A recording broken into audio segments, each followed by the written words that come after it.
Buenos días, muchas gracias Pedro. Y yo creo que esta no es... Sí, tenemos un problema con la presentación.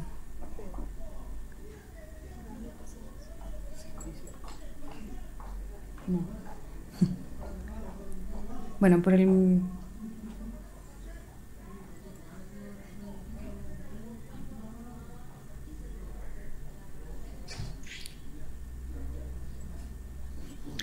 Bueno, estoy acá para hablarles de qué es la integridad pública, ¿ya? Y la idea es que revisemos el por qué y el cómo lo vamos a llevar a cabo. Y es importante tener el contexto del por qué, tal como lo analizamos en la mañana con el profesor Irarrázaval, que les hablaba de que está bien las políticas, está bien el código de ética, está bien la normativa, pero hay que darle un trasfondo por qué estamos haciendo y qué nos mueve como sociedad, ¿ya? Y dentro de esto, en Chile hemos tenido distintos casos. Uno es respecto de la ley Karin, por qué se creó la ley Karin.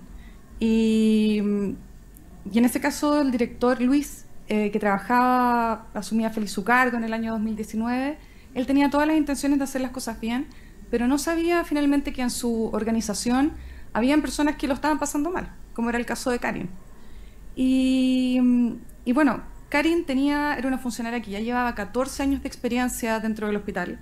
Sufría acoso laboral por sus superiores, suspensiones, rebaja de sueldo, todo lo cual la derivó a entrar en depresión y finalmente derivó en que el 12 de noviembre del 2019 se quitó la vida. Ahí tenemos una razón más del por qué estamos acá. Ahí tenemos al director que asumía feliz, que no sabía lo que iba a pasar. Y ahí tenemos a Karin.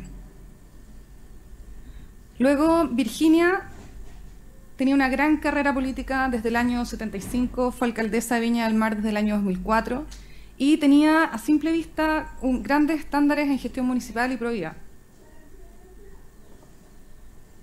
Pero Regina no sabía que después de 16 años y 6 meses al mando del municipio terminaría con 100.000 millones de pesos en déficit por inconsistencias contables del municipio.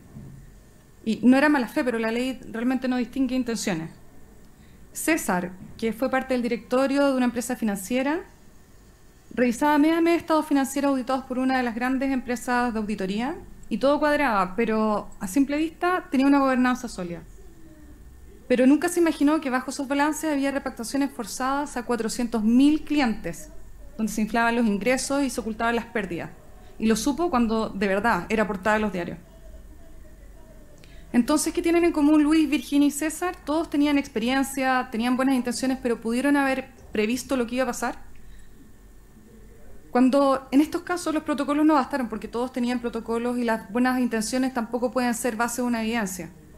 Entonces, el resultado, multas millonarias, daño reputacional, procesos administrativos y penales, y a simple vista todo estaba bien hasta que ya no lo estuvo. Entonces, antes de entrar en el cómo funciona un modelo de integridad pública, vamos a partir el por qué. Acá nosotros tomamos como base el estudio que se fue realizado por el Centro de Políticas Públicas de la Universidad Católica y que bien ya los ilustró el profesor Irarrázaval. Pero en definitiva es que explicar que en Chile todos lo sabemos que vivimos una crisis de confianza pública. Y no es una percepción, sino que las cifras, tal como ya lo comentó el profesor Irarrázaval, así lo confirman. Entre el año 2015 y el año 2022, la Contraloría reportó 33.573 faltas graves en municipios y más de 71.000 licitaciones no competitivas. En el mismo periodo, además, hubo licitaciones que fueron abiertas por menos de 4 días, 28.000. Y estas cifras demuestran que la corrupción no es anecdótica, sino que es más bien de la estructura. La ciudadanía que valora, de acuerdo a este estudio, y que fue parte de lo que ya habló el profesor Irarrázaval, que desconfía cuando las instituciones no responden a tiempo, cuando no explican sus decisiones o no tratan a todos por igual. La OCDE, en su análisis específico para Chile, identifica 5 factores que mueven la aguja en materia de confianza: la fiabilidad, la capacidad de respuesta, la integridad, la apertura y la justicia. Y asimismo, tal como ya lo señalaron en la presentación de Ignacio Irarrázaval, si miramos el desempeño de servicios clave, la satisfacción en Chile estaba muy por debajo de las cifras de la OCDE. y en materia de justicia son particularmente bajas. Finalmente, la desconfianza se produce porque hay una brecha entre las expectativas de la ciudadanía con los resultados, y ese es el combustible de la desconfianza. Por eso necesitamos pasar de declaraciones a una gestión que sea verificable, con metas y datos públicos.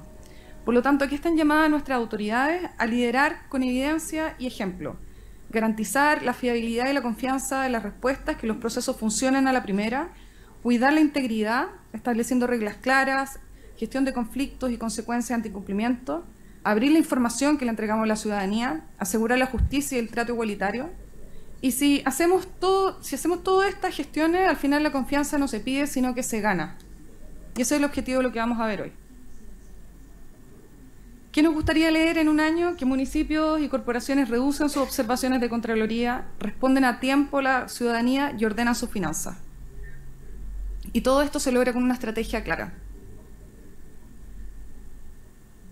Toda la normativa no es que se nos haya ocurrido acá en Chile solo, sino que viene amparado por la OCDE. Y es claro, la integridad funciona cuando pasamos de medidas sueltas a un sistema integral de integridad y no medidas aisladas, que tiene que ver en materias de riesgos, cultura y responsabilidad. Este enfoque se encuentra plasmado en la recomendación sobre integridad pública, el cual permite medir la madurez del sistema y orientar las mejoras concretas. Y nuestro objetivo hoy es aterrizar ese estándar acá. Chile, a su vez, hizo la bajada de esta normativa con la Estrategia Nacional de Integridad Pública y nos da metas claras a 10 años, ejes prioritarios de acción. Dentro de esta Estrategia Nacional de Integridad Pública es donde se vino a enmarcar la normativa que actualmente tenemos respecto de la responsabilidad penal de las personas jurídicas también y todo lo que viene asociado en materia de integridad pública para los servicios públicos.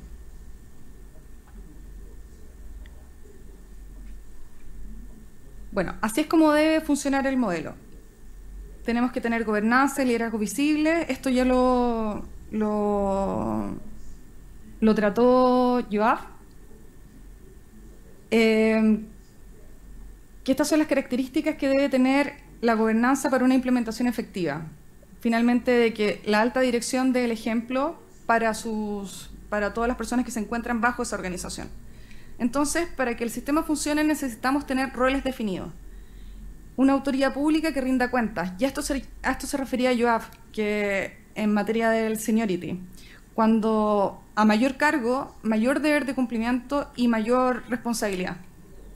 Por lo tanto, es importante que esa estructura esté clara, que además funcione con un comité de integridad, que también existe un oficial de integridad, que no necesariamente tiene que ser un externo. En el área privada también funciona que es un cargo de un gerente legal, también cumple funciones de compliance, también en el área de auditoría, pero finalmente todo depende de la cultura de la organización y cómo sea más fácil llevar a cabo la bajada de una cultura de integridad.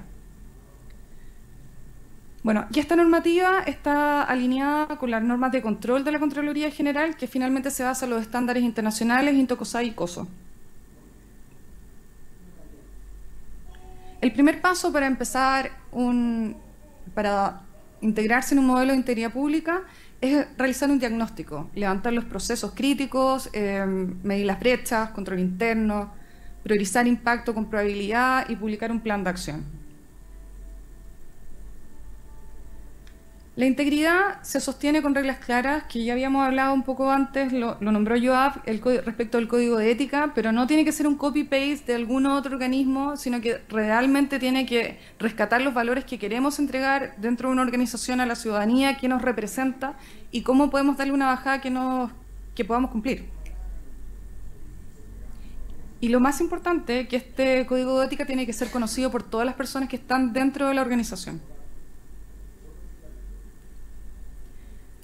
Antes de decidir, tenemos que gestionar los conflictos de interés, porque siempre vamos a tener. Por lo tanto, las declaraciones tienen que estar al día, los cruces con proveedores y vínculos relevantes, establecer un protocolo de inhabilidades que se aplique con registro. Y con esto, finalmente, las decisiones son defendibles y se reduce la captura de cualquier tipo de autoridad. Y para la OCDE, la gestión de conflictos de interés es un pilar crítico dentro de la implementación de un modelo de integridad pública.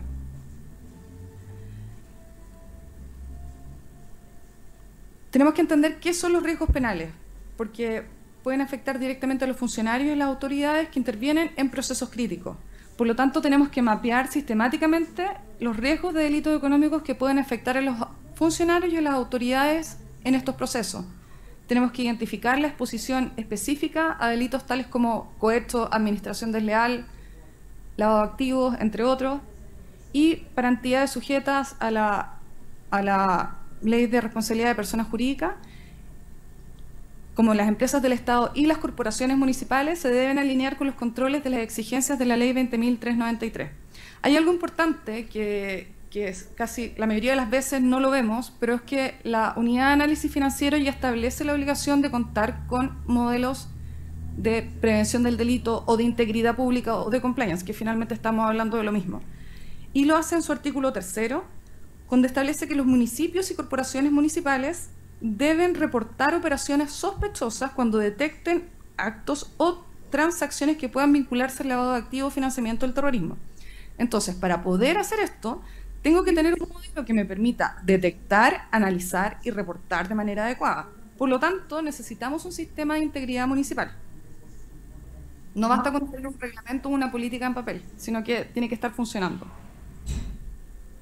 Y la infracción de esta normativa implica sanciones claras, como multas, que no recuerdo muy bien, pero me parece que son 5.000 UTM, y delitos funcionarios, procesos administrativos y penales. Bueno, también ya lo vimos antes, que respecto al canal de denuncia, es muy importante tenerlo de todas maneras, porque muchas veces la alta dirección no se entera de lo que está pasando. Entonces, vemos muy tarde lo que en verdad podríamos corregir temprano. Y un dato muy importante, el 43% de los fraudes se detecta por denuncia.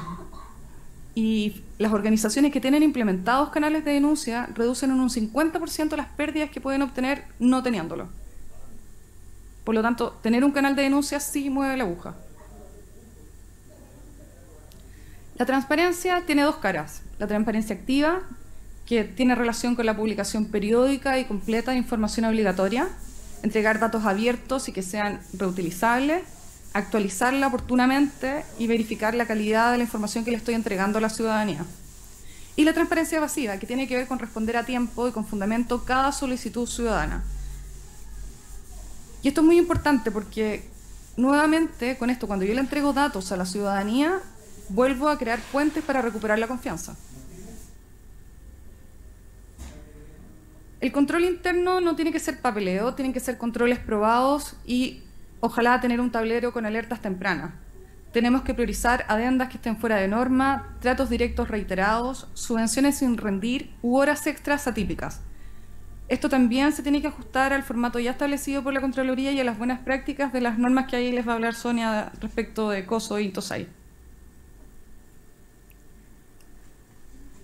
En materia de integridad también se ve en la caja, hay que hacer las conciliaciones, controlar las transferencias y establecer un presupuesto, un tablero presupuestario que mire desempeño y riesgo. Esto también lo va a tratar Sonia en su presentación. Es importante que cada año se dé un cierre con una auditoría que mida, que sea independiente y que mida la evaluación que mida la madurez del sistema. ¿Ya? Esto también se refería a la mejora continua, que no nos basta con que llegue un tercero y nos diga ya usted está certificado, su modelo existe, sino que tiene que tener trazabilidad, y eso es lo más importante en definitiva. Bueno, y cierro con 5 indicadores claves que tenemos que revisar todos los meses. En materia de transparencia, tenemos que saber controlar la información que publicamos y el tiempo de respuesta. En materia de denuncias, cuántas denuncias son aceptadas, cuánto es el tiempo de investigación y las acciones tomadas. En control interno tenemos que revisar qué controles importantes funcionan y en materia que se eviten problemas recurrentes. En finanzas tenemos que corregir los problemas que ya tenemos y evitar las pérdidas con mejoras trimestrales. Y cultura, que tenemos que medir la capacitación en integridad y el ambiente ético. La cultura finalmente... La mejor manera de hacer la bajada y que todas las personas estén en el carro de la cultura de la integridad es realizar las capacitaciones, estar presente, que el oficial de cumplimiento tenga acceso también a la alta dirección, pero a todos los procesos que son críticos de una organización. Entonces, es muy importante la capacitación. Bueno, y la integridad finalmente no es un discurso, es una forma de trabajar y tenemos un estándar, tenemos estrategias y tenemos que ponernos un plazo. Así que esa es la invitación. Muchas gracias.